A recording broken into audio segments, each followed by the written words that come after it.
great seminar today. Sanya Nishtar, who many of you know, but some of you don't, is going to present on a book that she's just published with Oxford University Press called Choked Pipes, which is really a very impressive assessment and prescription with respect to the Pakistani health system. After Sanya presents, we're going to have comments from panelists. Tees Burma, Dr. Gaffar, who runs the Alliance for Health Policy Systems Research, Wim van Lerberg, and David Evans, who will just make a few comments from their various vantage points on the importance of this book. And then we'll open it up for comments. And then Carissa Etienne will give us a few sort of reflections on the seminar before we close at 2 p.m. Sanya is a doctor and cardiologist by training. Those of you that know her will recognize that she often talks about having been trained as a catheter jockey, meaning somebody who puts catheters into people's arteries and puts stents and opens up occlusions in the coronary arteries. So she comes from a very strong clinical training. But as she looked at the patients that she was treating at that stage of heart disease, she couldn't help but be impressed by the fact that the system and society weren't helping these people prior to a situation where they were having very difficult times managing advanced cardiac disease. And so a number of years ago she created an NGO inspired by the X-Files, the TV show, and she called it the Heart Files. And the Heart Files, recognizing her association with cardiology, but also this sense of trying to understand and better inform the Pakistani health system. And so Heart File, and many of you may have seen some of their regular bulletins that come across the e-waves, provides all sorts of insights on very specific health systems issues that are very important in the context of the Pakistani healthcare system. And Sanya has been the driving force beyond that. Above and beyond that, she's been a great resource to all of us here in WHO on countless fronts, as an advisor to all work related to health systems research, and many other things, even financing for R&D. Most recently, she was part of the Commission on Intellectual Property and Public Health Innovation Task Force on financing R&D. So, with that introduction, Sanya is going to give us some highlights from her book today. And Sanya, thank you for coming, and we look forward to the presentation.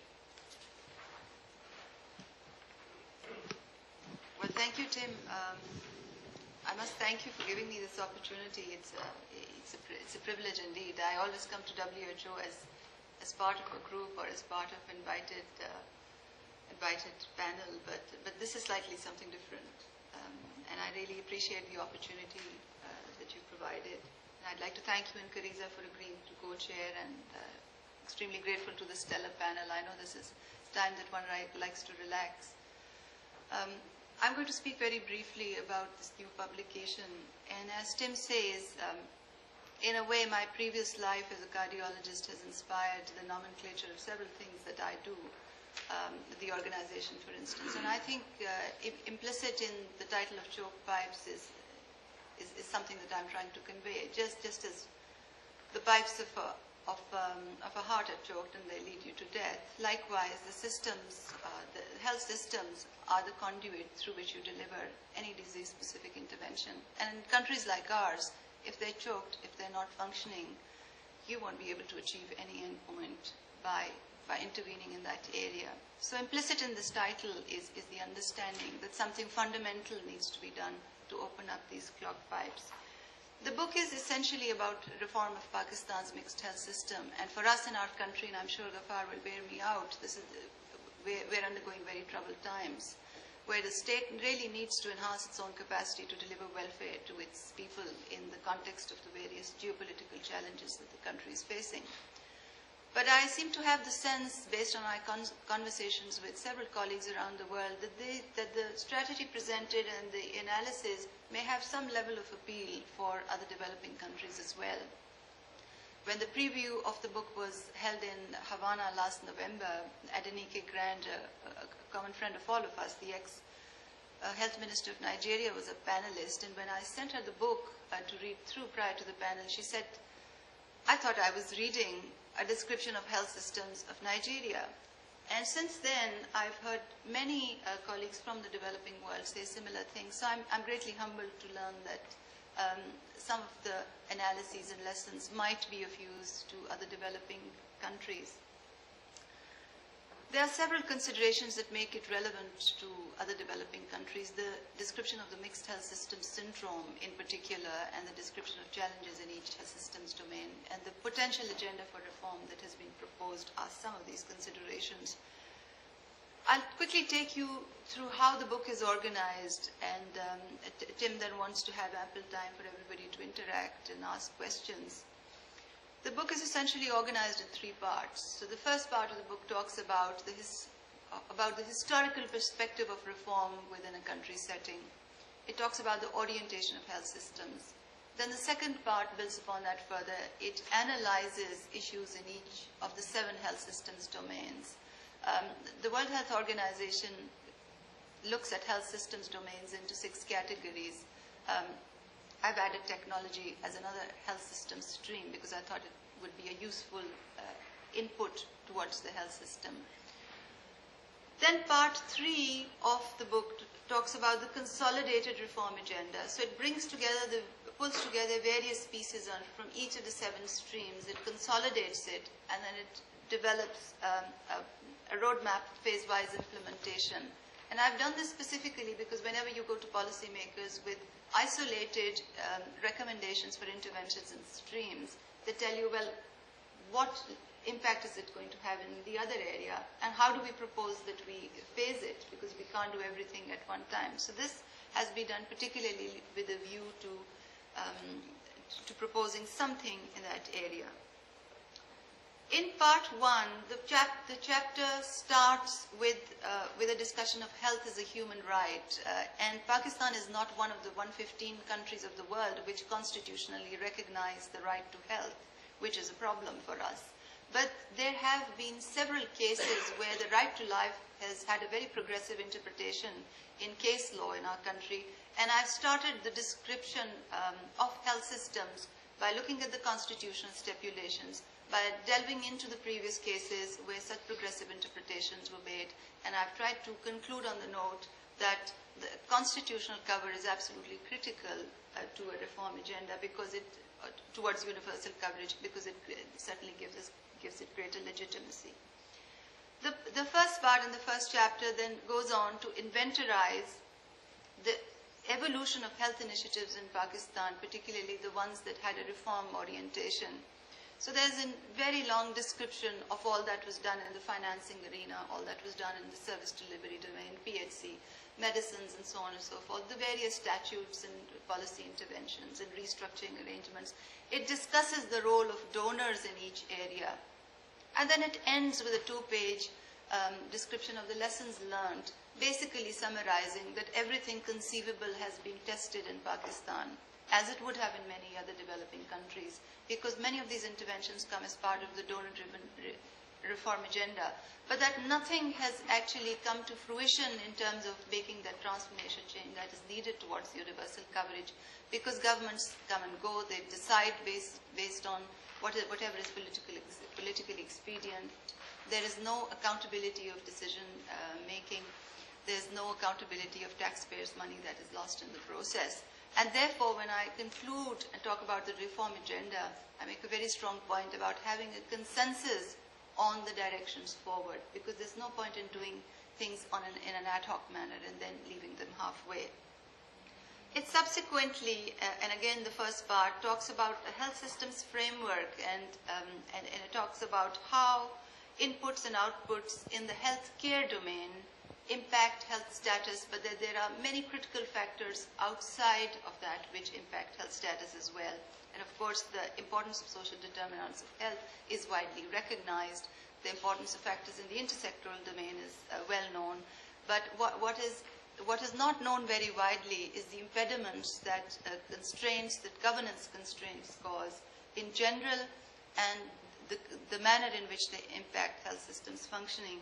And a lot of the discussion in the book is about these broader considerations.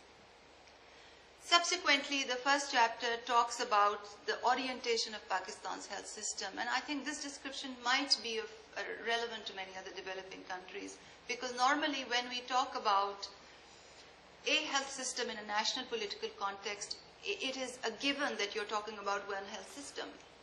But if the functions of the system are brought to bear in terms of financing and service delivery and governance arrangements, we tend to find out that there are many vertical systems in their own right. For example, in Pakistan, the armed forces system has its own revenue stream, own dedicated infrastructure, own catchment population, entirely different stream of governance, and it's likewise in 3 different domains. And collectively, they cover 14.20% of Pakistan's population of the total of 170,000, which is more than many Scandinavian countries. So these vertical systems exist within a very complicated environment, and the implications for restructuring and reform in these areas are very unique and peculiar also. I also found out that there were 2 systems which I described as horizontal, taking the lead from the connotation of these terms in the world of business science, in the sense that that employers provided universal coverage to them, but that they procured services from the mixed system. The bulk of the discussion in the book in terms of reform is around the mixed system of healthcare. I'm sure it can be argued that any health system is mixed, but by definition, a health system is mixed when there's publicly funded government service delivery coexisting with privately provided market delivery, and where out-of-pocket payments are a major means of health financing. And my understanding is that in most developing countries, that is the case. The book then goes on to describe the 26.12% of the population is near universally covered through the various vertical and horizontal systems, that 73.38% is not, and that is where the bulk of the intervention needs to focus on.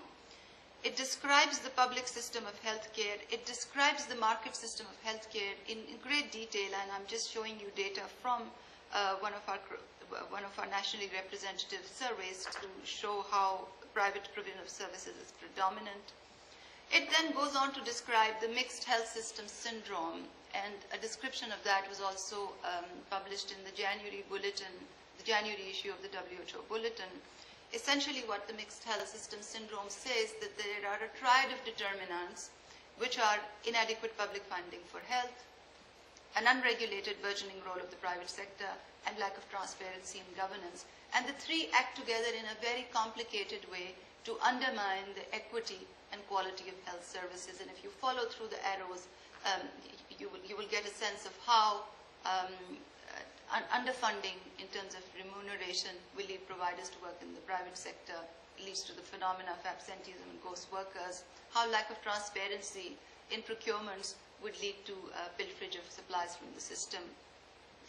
And there are several other things that I don't want to go over because of time considerations. But the end product is low quality of public services and high costs of care. So the equity and quality objectives in healthcare delivery is undermined because of the interaction in this complicated triad.